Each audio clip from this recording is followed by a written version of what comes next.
कक्षा 8 सामाजिक अध्ययन के अंतर्गत हमारे अतीत विषय का 8वां चैप्टर महिलाएं, जाति एवं सुधार।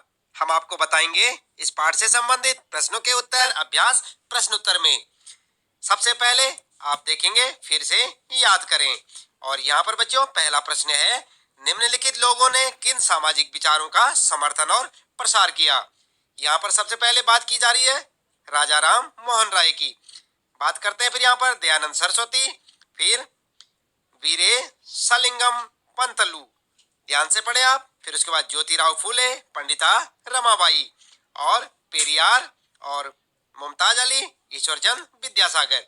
तो यहाँ पर जो है इनके बारे में आपने इस प्रश्न के उत्तर में लिखना है। चलिए उत्तर में क्या लिखेंगे आप, इस प्रकार से लिखेंगे बच्चों। सबसे पहले लिखेंगे आप राम मोहन राय उत्तर में, और उसके आगे लिखेंगे आप ब्रह्म समाज की स्थापना की इन्होंने, सती प्रथा का विरोध किया। दयानंद सरस्वती की बात करते हैं, इन्होंने आर्य समाज की स्थापना की, विधवा विवाह का समर्थन किया। इसके बाद वीरे सलिंगम पंतलू ने क्या किया था, विधवा पुनर्विवाह का समर्थन किया। ज्योतिराव फूले ने सत्यशोधक समाज संगठन और जाति आधारित समाज की आलोचना की।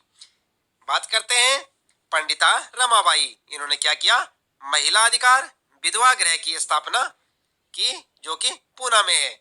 और पेरियार जी ने क्या किया, हिंदू धर्म ग्रंथों के आलोचक थे ये, स्वाभिमानी आंदोलन इन्होंने शुरू किया। और मुमताज अली की बात करते हैं, तो मुमताज अली ने मुस्लिम लड़कियों की शिक्षा पर जोर दिया। ईश्वरचंद विद्यासागर ने महिला शिक्षा पर बल दिया। तो इस प्रकार से आप अपने प्रश्न का उत्तर ऐसे लिख सकते हैं। देख रहे ना आप, यहाँ पर पहले प्रश्न का उत्तर है बच्चों। और इसके बाद आगे देखते हैं दूसरा प्रश्न आपका। दूसरे प्रश्न में पूछा गया है, निम्नलिखित में से सही या गलत बताएं। और किस प्रकार से आप देख सकते हैं यहाँ पर, इसके जो है क में लिखा है, जब अंग्रेजों ने बंगाल पर कब्जा किया तो उन्होंने विवाह, गोद लेने, संपत्ति, उत्तराधिकार आदि के बारे में नए कानून बना दिए। उत्तर होगा आपका सही। ठीक है बच्चों, आपने पाठ में पढ़ा होगा, यही सब लिखा था ना। तो ये क्या है, हमारा सही है, क्योंकि इनके आगे आपने सही और गलत बताना है, क्या क्या बातें सही हैं क्या गलत हैं। यहाँ पर देखते हैं दूसरा ख, समाज सुधारकों को सामाजिक तौर तरीकों में सुधार के लिए प्राचीन ग्रंथों से दूर रहना पड़ता था या नहीं। तो आप देख सकते हैं यहाँ पर उत्तर में लिखेंगे गलत, ऐसा नहीं था। और इसके बाद ग है यहाँ पर आपका, सुधारकों को देश के सभी लोगों का पूरा समर्थन मिलता था। सही है या गलत है, ये गलत है, क्योंकि कई लोग इसके विरोधी भी थे। और अगला है बच्चों घ वाला, बाल विवाह निषेध अधिनियम 1829 में पारित किया गया था। कब किया गया था, 1829 में। तो ये सही है। ठीक है बच्चों, तो इस प्रकार से आप दूसरे प्रश्न के उत्तरों को यहाँ से लिख सकते हैं। इसके बाद बात करते हैं यहाँ पर तीसरा प्रश्न है बच्चों, आइए विचार करें में। और प्रश्न है तीसरा, प्राचीन ग्रंथों के ज्ञान से सुधारकों को नए कानून बनवाने में किस तरह मदद मिली। उत्तर में क्या लिखेंगे आप, इस प्रकार से एक हेडिंग डालेंगे, कानून बनाने में मदद। ठीक है बच्चों, उत्तर लिखेंगे कानून बनाने में मदद, और इस प्रकार से पॉइंटों में लिखेंगे। नंबर 1, संचार के नए तरीके विकसित हो गए थे। नंबर 2, पहली बार किताबें, अखबार, पत्रिकाएं, पर्चे और पुस्तिकाएं छप रही थी। ये चीजें पुराने साधनों के मुकाबले सस्ती थी, इसलिए ज्यादा लोगों की पहुंच में थी। और तीसरा पॉइंट लिखेंगे आप, नए शहरों में हर प्रकार के सामाजिक, राजनीतिक, आर्थिक और धार्मिक मुद्दों पर चर्चाएं आम जनता तक पहुंची। ठीक है, इस प्रकार से आप लिखेंगे तीसरा प्रश्न और उसका उत्तर। इसके बाद बात करते हैं बच्चों यहाँ पर चौथा प्रश्न। और चौथे प्रश्न में पूछा गया है, लड़कियों को स्कूल न भेजने के पीछे लोगों के पास कौन कौन से कारण होते थे। किस कारण से वो जो स्कूल नहीं भेजते थे, क्या क्या कारण होते थे उनके पास। तो उत्तर में लिखेंगे लोगों का कारण, यहाँ पर आप जो हेडिंग डालेंगे लोगों के कारण। और फिर पॉइंटों में लिखेंगे नंबर 1, स्कूल जाने से लड़कियां घरों से दूर भागने लगेंगी, इससे वे अपना पारंपरिक घरेलू काम नहीं कर पाएंगी। इस प्रकार से पहला पॉइंट होगा। और उसके बाद बच्चों ध्यान दें आप दूसरा पॉइंट, दूसरी बात क्या थी, लड़कियों को स्कूल जाने के लिए सार्वजनिक स्थानों से होकर जाना पड़ता था, जो उनके लिए ठीक नहीं था या ठीक नहीं माना जाता था। तीसरा पॉइंट लिखेंगे, लड़कियों के आचरण पर बुरा प्रभाव पड़ेगा और वे बिगड़ जाएंगी। ठीक है, तो इस प्रकार से आप जो है चौथे प्रश्न का उत्तर लिखेंगे, लेकिन पॉइंट बना के लिखे, जैसे कि आपको यहाँ पर बताया जा रहा है, पहला, दूसरा पॉइंट और तीसरा पॉइंट। ठीक है, और उसके बाद बच्चों अगला प्रश्न देखते हैं। पांचवा प्रश्न है यहाँ पर, इसमें पूछा है ईसाई प्रचारकों की बहुत सारे लोग क्यों आलोचना करते थे? क्या कुछ लोगों ने उनका समर्थन भी किया होगा? यदि हाँ, तो किस कारण? तो यहाँ पर उत्तर लिखेंगे आप। उत्तर में लिखेंगे, सबसे पहले लिखेंगे आलोचना का कारण और एक हेडिंग डालेंगे। पॉइंट में लिखेंगे भारतीय संस्कृति को नष्ट कर पाश्चात्य संस्कृति को भारतीयों पर लाद देंगे। ठीक है, दूसरा पॉइंट लिखेंगे जनजातीय समूहों तथा निम्न जाति के लोगों का धर्म परिवर्तन कर देंगे। ठीक है बच्चों, तो इस प्रकार से आप 2 पॉइंट लिखेंगे आलोचना का कारण में, और समर्थन जो लोग करते थे, क्यों करते थे समर्थन, इसके भी 2 पॉइंट लिखेंगे। नंबर 1, ये स्त्री शिक्षा तथा पुरुषों के समानता के अधिकार के पक्षधर थे। नंबर दूसरा, जनजातीय लोगों तथा निम्न जाति के लोगों के लिए स्कूलों की स्थापना की। ठीक है, इस प्रकार से आप समर्थन के और आलोचना के 2 कारण लिखेंगे 5वें प्रश्न के उत्तर में। इसके बाद आगे बात करते हैं यहाँ पर। छठा प्रश्न है बच्चों, अंग्रेजों के काल में ऐसे लोगों के लिए कौन से नए अवसर पैदा हुए जो निम्न माने जाने वाली जातियों से संबंधित थे? उत्तर लिखेंगे आप। उत्तर में लिखेंगे नए अवसर और हेडिंग डाल देंगे फिर बच्चों, और पॉइंटों में लिखेंगे उसके बाद इसको भी। नंबर 1 पहला पॉइंट लिखेंगे 19वीं सदी में ईसाई प्रचारक आदिवासी समुदायों और निचली जातियों के बच्चों के लिए स्कूल खोलने लगे थे। दूसरा पॉइंट लिखेंगे शहरों में रोजगार के नए नए अवसर सामने आ रहे थे, जैसे मक्का।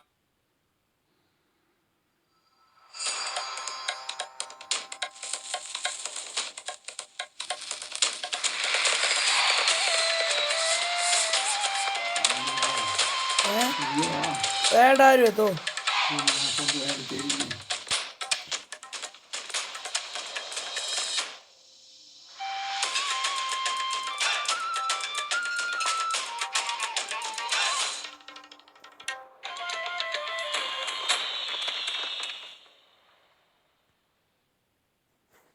कान, पार्क, सड़कें, नालियां, बाग, मिलें, रेलवे लाइन, स्टेशन आदि के निर्माण के लिए मजदूरों की आवश्यकता थी।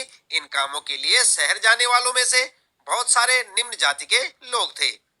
और तीसरा पॉइंट लिखेंगे बच्चों, बहुत सारे लोग असम, मॉरिशस, त्रिनिदाद और इंडोनेशिया आदि स्थानों पर बागानों में काम करने के लिए भेजे जा रहे थे, या काम करने के लिए भी जा रहे थे। इस प्रकार से आप 3 पॉइंट लिखेंगे। इस प्रश्न का उत्तर, प्रश्न है ये छठा, और यहाँ पर लिखेंगे नए अवसर, और इस तरह पॉइंटों में इसका जवाब लिखेंगे। बात करते हैं बच्चों यहाँ पर 7वां प्रश्न है, और आप देख सकते हैं इसमें पूछा है कि ज्योतिराव और अन्य सुधारकों ने समाज में जातीय असमानताओं की आलोचना को किस तरह सही ठहराया? उत्तर में क्या लिखेंगे? उत्तर लिखेंगे आलोचनाओं को उचित बताना, और उत्तर में जो है जवाब ये लिखेंगे, उसके बाद हेडिंग डालेंगे यहाँ पर, मोटे अक्षरों में लिखे बच्चों, और फिर पॉइंटों में लिखेंगे ज्योतिराव फूले ने ब्राह्मणों की इस बात को गलत ठहराया कि आर्य होने के कारण वे अन्य लोगों से श्रेष्ठ हैं। फूले का तर्क था कि आर्य उपमहाद्वीप के बाहर से आए थे, उन्होंने यहाँ के मूल निवासियों को हराकर गुलाम बना लिया तथा पराजित जनता को निम्न जाति वाला मानने लगे। अगला दूसरा पॉइंट लिखेंगे, पेरियार ने हिंदू वेद पुराणों की आलोचना की। उनका मानना था कि ब्राह्मणों ने निचली जातियों पर अपनी सत्ता और महिलाओं पर पुरुषों का प्रभुत्व स्थापित करने के लिए इन पुस्तकों का सहारा लिया है। तीसरा पॉइंट लिखेंगे बच्चों, हरिदास ठाकुर ने भी जाति व्यवस्था सही ठहराने वाले ब्राह्मणवादी ग्रंथों पर सवाल उठाया। और चौथा पॉइंट, अंबेडकर ने भी मंदिर प्रवेश आंदोलन के द्वारा समकालीन समाज में उच्च जातीय संरचना पर सवाल उठाए। वह इस आंदोलन के द्वारा पूरे देश को दिखाना चाहते थे कि समाज में जातीय पूर्वाग्रहों की जकड़ कितनी मजबूत है। तो इस प्रकार से आप जो है 4 पॉइंट बनाकर इसका उत्तर लिख सकते हैं। आलोचनाओं को उचित बताना 7वां प्रश्न है, और इसके 4 पॉइंट बनाए आप और इसका उत्तर लिखें। इसके बाद 8वां प्रश्न है बच्चों, फूले ने अपनी पुस्तक गुलामगिरी को गुलामों की आजादी के लिए चल रहे अमेरिकी आंदोलन को समर्पित क्यों किया? उत्तर में लिखेंगे आप, हेडिंग डालेंगे अमेरिकी आंदोलन को समर्पित, और पहला पॉइंट लिखेंगे, यहाँ पर भी पॉइंटों में जवाब देंगे। 1873 में फूले ने गुलामगिरी यानी कि गुलामी नामक एक पुस्तक लिखी, और दूसरा पॉइंट लिखेंगे फूले के पुस्तक लिखने से 10 वर्ष पूर्व अमेरिका में गृह युद्ध के फलस्वरूप दास प्रथा का अंत हो चुका था। और उसके बाद तीसरा पॉइंट लिखेंगे फूले ने भारत की निम्न जातियों और अमेरिका के काले गुलामों की दुर्दशा को एक दूसरे से जोड़कर देखा, इसलिए फूले ने अपनी पुस्तक को उन सभी अमेरिकियों को समर्पित किया जिन्होंने गुलामों को मुक्ति दिलाने के लिए संघर्ष किया था। ठीक है बच्चों, तो इस प्रकार से आप इस प्रश्न का उत्तर, 8वें प्रश्न का उत्तर लिखेंगे। देख रहे हैं यहाँ पर, और पॉइंट बना के लिखे। बात करते हैं यहाँ पर 9वां प्रश्न है बच्चों, मंदिर प्रवेश आंदोलन के जरिए अंबेडकर क्या हासिल करना चाहते थे?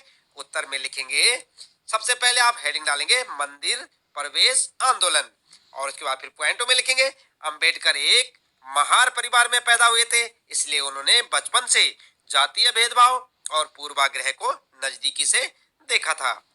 दूसरा लिखेंगे समकालीन समाज में उच्च जातीय सत्ता संरचना के कारण निम्न जातियों के साथ असमानता, बुरा व्यवहार तथा भेदभाव हो रहा था।